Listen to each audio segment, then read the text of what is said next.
Selamat sore kawan kicau, ketemu lagi dengan channel tutorial ya, yang hampir setiap harinya membagikan tips-tips perawatan burung khususnya murai batu. Adapun burung lain ya nanti menyusul seperti itu ya, karena sementara yang dibahas stoknya yang ada murai batu seperti itu. Kali ini saya akan membahas kriteria kelanjutan burung murai batu yang masuk kandang ya. Kalau tadi pagi saya membahas betinanya yang siap masuk kandang bagaimana, sudah ada. Kalau sekarang yang jantan ya. Jadi pada kebanyakan orang burung jantan atau betina yang murai yang diinginkan untuk masuk di kandang atau ditangkar yaitu ekornya panjang. Pasti rata-rata teman-teman mendambakan murai batu ekor panjang ya. Semakin panjang semakin bagus atau semakin eksotis. Tapi tidak luput dari itu, harganya juga pasti mahal. Jadi keluar dari ekor panjang. Kalau ekor panjang itu mesti semuanya pengen ya. Tapi kemampuan kita mungkin tidak sama. Jadi yang saya gunakan praktek ini ekornya ya ekor pendek lah ini, karena nias tidak bisa panjang seperti itu. Tapi tidak apa-apa, akan kita bahas. Tapi sebelum itu, yang belum subscribe, supaya kita bisa berteman, subscribe dulu ya, biar channel saya lebih berkembang dan lebih semangat untuk membagi tips-tips perawatan murai batu. Yang sudah subscribe saya sampaikan terima kasih. Bahkan saya tahu teman-teman ada yang komentar walaupun seadanya. Ya tidak apa-apa, itu juga membantu saya ya. Oke, kita lanjut.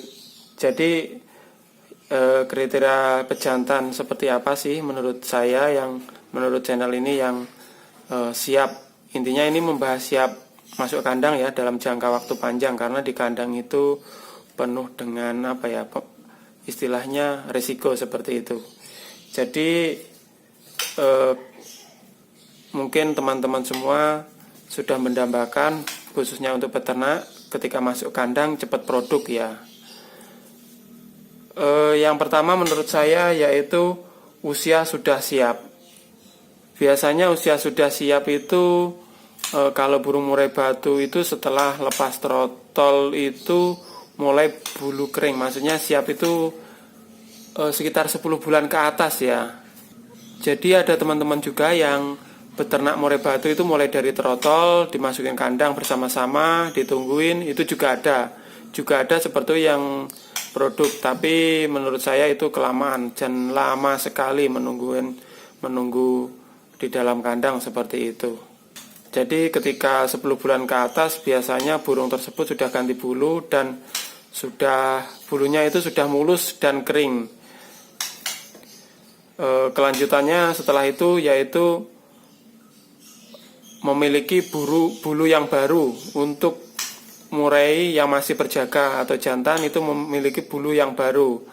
Adapun teman-teman yang menggunakan usia dewasa seperti ini, dewasa ini ya kadang-kadang bulunya sudah kusam, itu tidak apa-apa ya. Ada juga yang produk seperti itu. Jadi walaupun bulu kusam asalkan tidak mabung, istilahnya kusamnya kebanyakan jemur, itu juga tidak apa-apa ya. Ada juga yang bisa seperti itu. Tapi menurut saya kalau bisa bulu baru, karena jangkanya masih lama seperti itu. Jadi misalkan kita memasukkan bulu kusam, biasanya di kandang itu mulai mau betinanya mulai angkut sarang, dia itu kadang-kadang udah mabung atau ngurak. Jadi pastilah menunggu lama lagi seperti itu.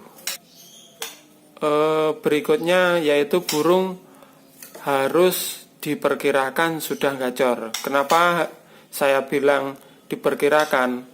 Karena sebagian burung mungkin kalau mudah hutan itu masih stres, itu tidak bisa gacor tetapi usianya siap. Jadi di kandang itu pasti dia rata-rata nanti kalau kandangnya bagus, cocok, dia pasti sudah akan gacor sendiri seperti itu.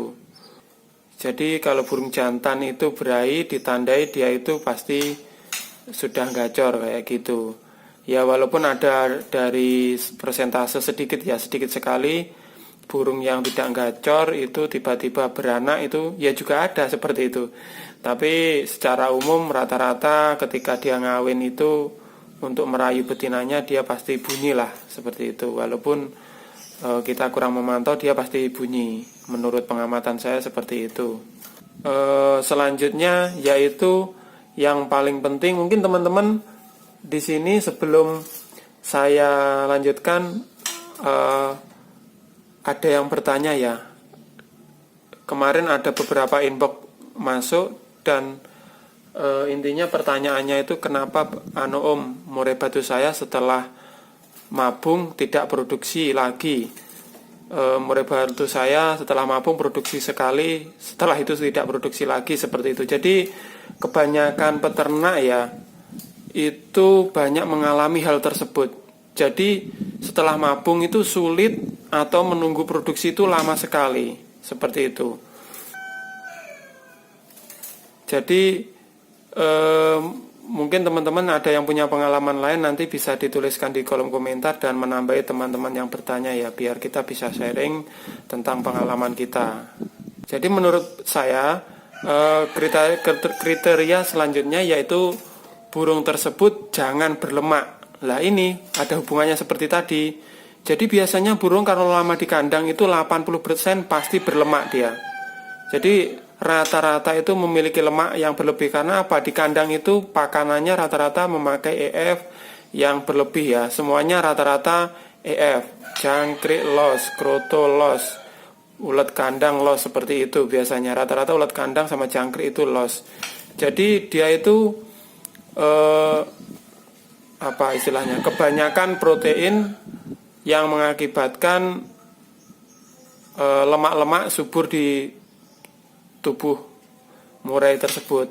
Jadi kalau burung berlemak itu pastilah sulit untuk berkembang baik atau beranak seperti itu ya. Untuk kawin pun kadang-kadang dia itu malas karena kebanyakan lemak.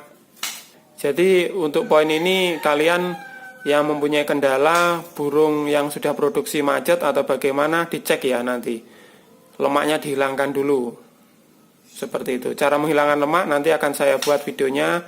Itu menghilangkan lemak dengan burung aman. Kalau kemarin ada teman-teman itu yang teman saya di sini lemak di dada itu dioperasi, itu terlalu berisiko ya. Jadi ada cara mudah sekali untuk menghilangkannya seperti itu. Oke, kita lanjut. Intinya tadi jangan sampai berlemak ya. Tahu berlemaknya dari mana? Dicek nanti.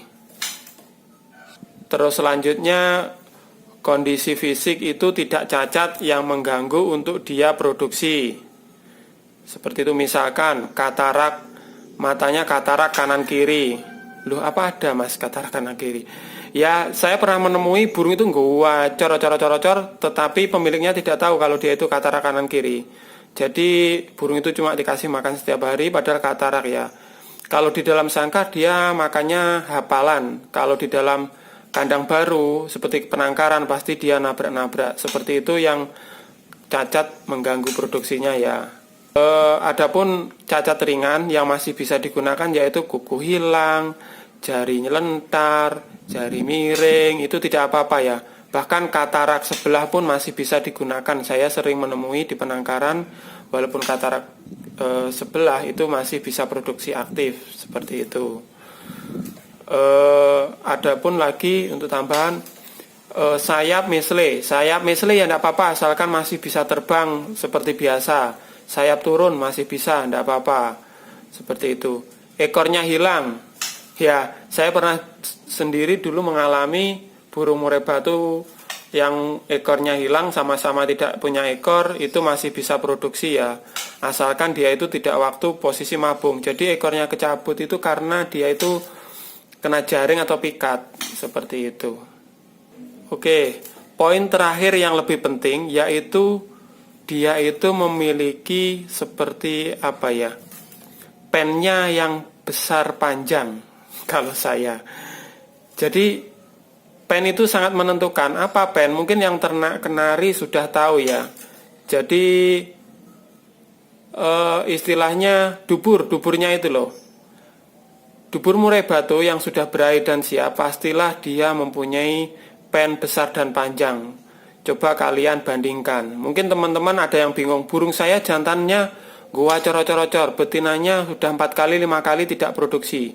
Kalian cek pennya, pasti itu dia kecil sekali seperti itu. Terus cara membesarkan bagaimana? Ya enggak apa-apa, itu nanti kalau bersamaan dengan betina terus pastilah pennya otomatis besar ya. Seperti itu. Itu sudah saya teliti berkali-kali karena dulu saya menggunakan murai batu poligami. Jadi pernah saya coba berkali-kali seperti itu. Mungkin teman-teman ada yang punya pengalaman lain, nanti bisa di-share ya. Oke, sekarang yang terakhir cek fisiknya itu akan saya pegang untuk mengecek dia itu berlemak atau tidak. Terus pennya kecil atau besar kita tahu dengan memegang dia ya. Burung tersebut kita pegang, kita cek, itu untuk yang langkah yang terakhir. Jadi kalau saya sampai segitu biar bisa produksi. Karena saya dulu pernah ya, yang saya jodohkan itu mungkin tidak puluhan lagi ya, banyak sekali. Jadi saya untuk mencari untung itu dulu saya jodohkan dulu. Tapi ya dibeli pembeli itu banyak yang produk, rata-rata produk itu dengan cara itu tadi. Oke, kita cek ya. Saya pegang dulu, saya pause dulu. Ini baru saya pegang burung ini. Nah, yang rencananya mau saya jodohkan dengan betina Nias yang saya praktekkan tadi pagi ya. Karena apa? Ya, sekarang ini Nias mulai sulit untuk didapatkan.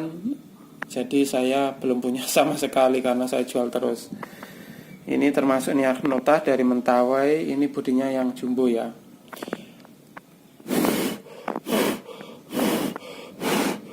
Wow, tahu ya? Ini yang merupakan lemaknya. Coba kalian cek.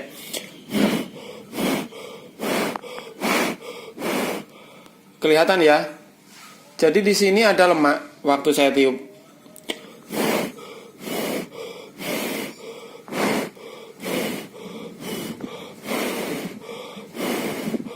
Jadi seperti pengecekan di betina tadi, di dadanya bagian atas leher ini ada putih-putihnya, ini adalah lemak ya.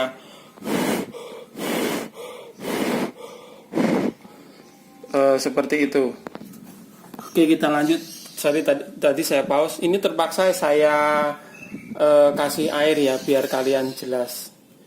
Jadi ini sudah kelihatan jelas ya. Ingat seperti ini. Lihat. Di sini ada lemak. Ini yang putih ini namanya lemak ini. Jadi ini yang mengakibatkan penangkaran itu produksinya kurang maksimal seperti itu. Jadi kalau seperti ini mungkin ada yang produksi 1-2, tapi ini kalau dibiarkan kelamaan semakin besar dia itu akan menjalar untuk menghambat produksinya ya. Yang satu pengecekannya dari atas. Kalau betina tadi pagi yang saya gunakan praktek itu bersih ya, siap sekali.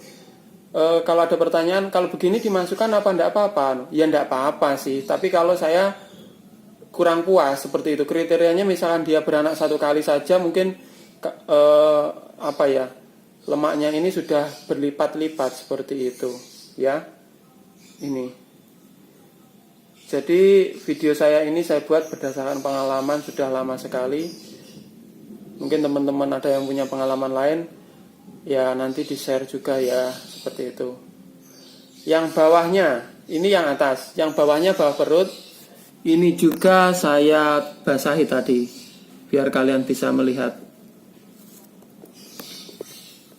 Tuh, yang bawah itu putih itu lemak ya. Itu bukan saking gendutnya tapi itu lemak.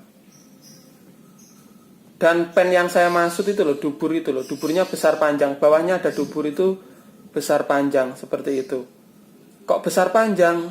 Lah iya, ini dulu saya dapatkan, itu ingat unboxing yang judulnya unboxing video saya, 2 ekor itu ya. Yang salah satunya itu ini, yang satunya wajar udah laku ke Jakarta ya. Yang satunya ini kenapa saya pelihara dulu, karena saya suka ini besar. Kemarin ada yang mau membeli tapi belum jadi, ya enggak apa-apa, rencananya saya tangkar ya.